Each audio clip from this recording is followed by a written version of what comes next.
¿Qué tal, amigos de Cultura en un Clic? Para mí es un gusto volver a este programa, a esta programación, para presentar un concierto en el cual vamos a retomar y remontarnos a muchos, muchos años en el pasado.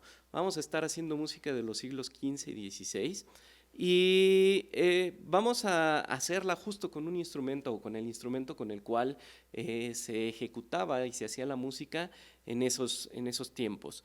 A lo largo del concierto y del programa iré explicando un poquito más sobre este instrumento, sobre los compositores, como siempre los hacemos, pero también me gustaría pues comentarles que hoy estamos en un lugar muy especial, estamos en el Museo Casa Taller Luis Nishizawa y nos encontramos nada más y nada menos que en esta habitación que era el lugar en donde el maestro, después de dar sus talleres y trabajar un rato, venía a descansar o a platicar con sus amigos cercanos, a tomar café. Y entonces es un lugar muy íntimo dentro de este museo en el cual me siento muy contento y muy complacido de poder compartir música con todos ustedes. Vamos a iniciar pues este concierto ya en la cuestión musical con tres pavanas que pertenecen a un libro que se intituló El Maestro. Era, era del compositor español Luis Milán. Y, y bueno, este libro es importante en la historia de la música porque es el primer libro que enseñaba a tocar un instrumento sin la necesidad de un maestro. Entonces está estructurado de tal forma que el alumno pueda ir a través del libro aprendiendo las artes y las mañas de este instrumento. Está conformado precisamente por danzas y fantasías, y unas de estas danzas son estas pavanas. Tiene 6 pavanas, vamos a escuchar 3 de ellas, vamos a escuchar las últimas 3, vamos a escuchar entonces unidas la pavana número 4, la pavana número 5 y la pavana número 6.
como les comentaba hace unos momentos, este libro de enseñanza estaba dividido en las piezas que eran para danzar, para bailar, como las pavanas, las gallardas, y las piezas que tenían una creación más bien musical, desde el punto de vista musical. Y estas piezas, que no tenían una forma de danza establecida o fija, se les conocía con el nombre de fantasías. Es decir, la fantasía era una pieza de alguna forma libre en el cual el compositor podía explayarse más allá de todas las rigurosidades rítmicas o formales de una danza, podía explayar su lenguaje musical. Y esto se fue experimentando y se fue haciendo poco a poco. Cada vez obviamente se iban alargando las fantasías, pero estas son principalmente fantasías muy pequeñas en las cuales los compositores dejaban digamos, un motivo o dejaban un testimonio de lo que era su concepción musical. Vamos a empezar pues, o vamos a ir ahora con esta fantasía que va por el cuarto tono del compositor Luis Milán.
La siguiente pieza es de un compositor muy importante que se llamó Francesco da Milano. Francesco da Milano fue uno de esos pocos casos en los cuales el compositor después de muerto seguía siendo famoso. En esas épocas había dos puestos muy importantes dentro del quehacer musical. Uno era ser maestro de capilla, que era el músico encargado de, pues ahora sí, de los menesteres musicales de las cortes, y el otro era ser maestro, el maestro de la corte, perdón, y el otro era ser maestro de capilla. El maestro de capilla era el que se encargaba, pues más bien, de las cuestiones musicales de la iglesia. Estos puestos se otorgaban por parte tanto de la corona como de la iglesia, pues a músicos muy importantes, pero había muchas grillas entre ellos.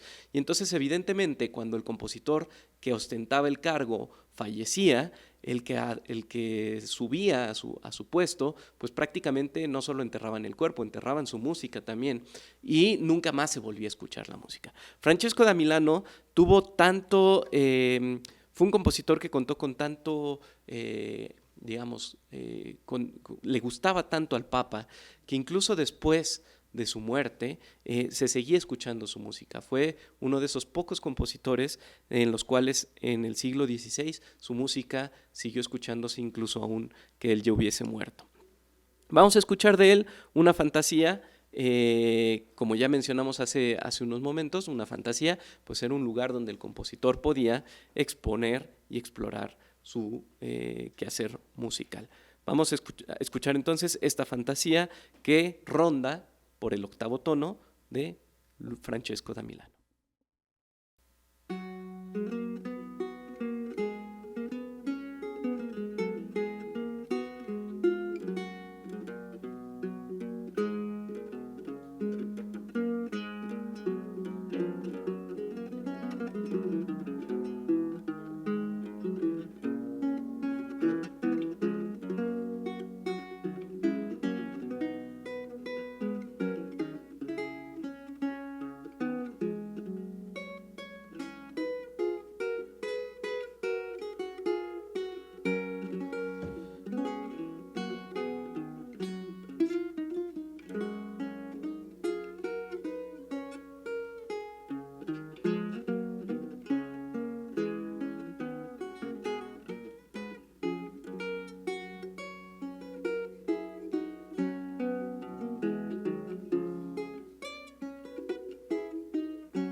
Y como les había mencionado, este instrumento, que es una vihuela, era el instrumento más importante, más famoso en España del siglo XV y siglo XVI. De hecho, fue el primer instrumento que llegó, el primer instrumento europeo que llegó al Nuevo Mundo y venía viajando con las carabelas de Cristóbal Colón.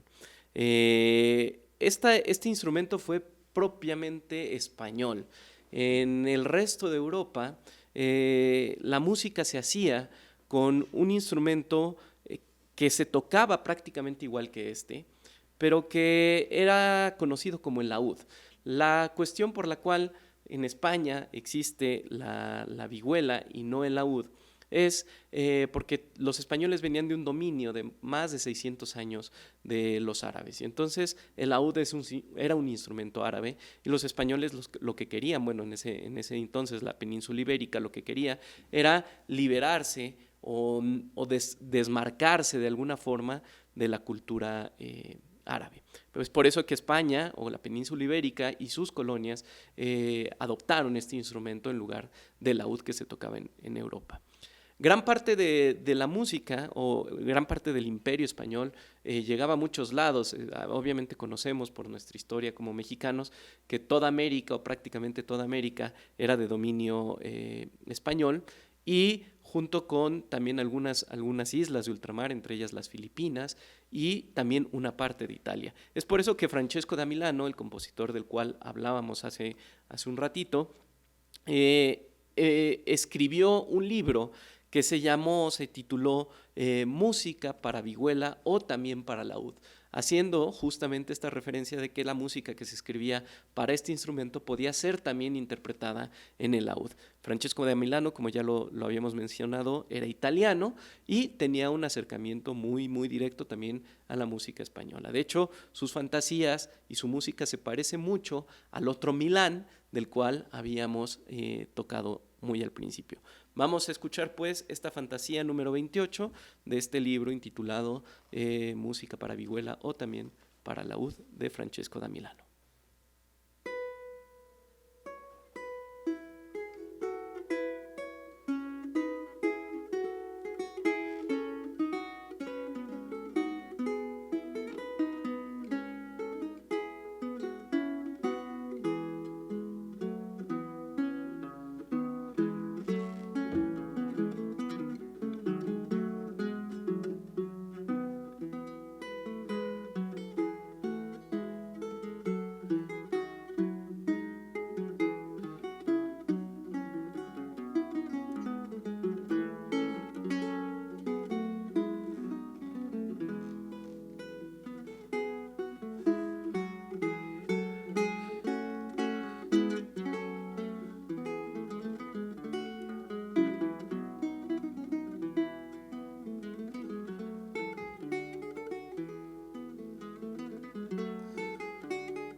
La siguiente pieza pertenece a un compositor ahora inglés. Seguramente el compositor inglés o isabelino, del periodo isabelino más importante para el laúd. Y más importante seguramente de muchas de los géneros musicales que existían en Inglaterra en ese entonces. John Dowland tenía una gran vena melódica, eh, tenía la capacidad también de abstraer melodías de alguna manera muy tristes, de ser un personaje al cual se le tachó en algún momento como de introvertido. Incluso él hacía este tipo de bromas con su apellido, porque Dowland quiere decir ir para abajo, de caer, y entonces él hacía este tipo de referencias también en su música de un ser un poco depresivo, y casi todas las melodías que componía tenían esta intención de hacer sentir sin una especie de tristeza, sí una especie como de contemplación, mucho más allá de las piezas felices que se podrían de repente tener en esta época. Esta obra fue publicada por Robert Dowland, que fue un pariente del hijo de John Dowland, y además también hay que tomar en cuenta que esta música que estamos escuchando se ejecutaba principalmente en lugares como estos en los cuales nosotros nos encontramos, en las recámaras de los reyes, en las recámaras de los obispos, en las recámaras de los cardenales o de la gente que podía pagarse un músico normalmente para arrullarse en las noches. Debido a las capacidades sonoras de estos instrumentos que eran más bien suaves, no eran instrumentos que se utilizaran de alguna forma en salas grandes de conciertos, sino se utilizaban más bien para pequeñas audiencias, y por eso es que también es muy bonito estar en este momento, en este lugar, pues porque justo la música que fue compuesta para este instrumento se tocaba la mayoría de las veces en recámaras como la que estamos nosotros haciendo hoy este concierto. Vamos a escuchar pues de John Dowland esta fantasía, una de sus fantasías más famosas, y esperemos que la disfruten.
La siguiente pieza ya da un salto de historia.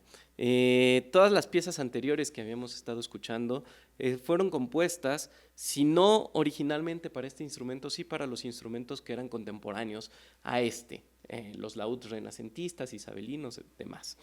La siguiente pieza ya es escrita para un instrumento posterior. Fue compuesta y pensada para un instrumento que ahora nosotros conocemos como guitarra barroca, pero que en un principio solo se le conocía como guitarra española, y que fue un poco como la evolución de este instrumento. ¿Qué pasó? Que a la sociedad de aquella época, este tipo de música en donde era muy contemplativa, en donde se utilizaba para dormir a reyes y cardenales y demás, pues se les empezó a hacer un poco pues, aburrida, y ellos lo que querían era bailar. Y entonces la guitarra española, la guitarra barroca, las funciones que tomó ya no fue pues para dormir al rey, sino más bien para despertarlo y para ponerlo a bailar, para ponerlo a las fiestas.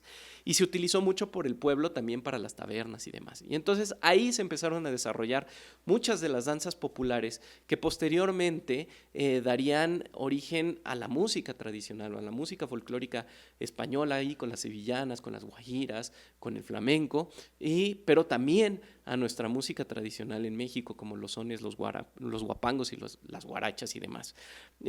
Vamos a escuchar ahora una pieza del Códice Saldívar que se llama Cumbés. Este códice es muy interesante porque se encontró en un mercado de pulgas en Guanajuato.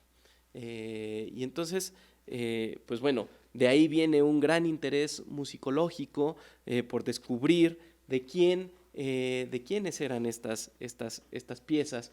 Y bueno, venían muchas danzas españolas, pero también venía este cumbé, que es una representación, digamos, europea de lo que los españoles escuchaban que tocaban los africanos. Entonces, vamos a escuchar esta mezcla entre dos continentes, entre el continente europeo y entre el continente español, perdón, el continente europeo y el continente africano, que da como origen esta danza que son los cumbés.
No lo mencionamos en la introducción anterior, pero la pieza de este Códice Saldívar se descubrió que era de Santiago de Murcia, un guitarrista muy famoso del periodo barroco.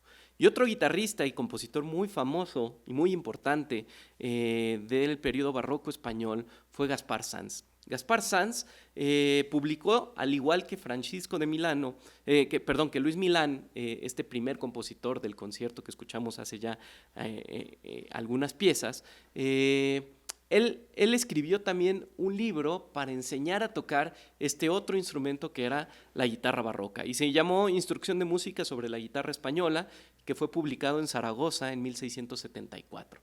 Entonces, el de Milán fue publicado en 1536, estamos hablando pues más o menos de allá de unos 140, 130 años de diferencia entre la primera pieza que tocamos y esta última pieza que conforma este programa de hoy, y que es nada más y nada menos que el famosísimo Canarios del compositor español Gaspar Sanz.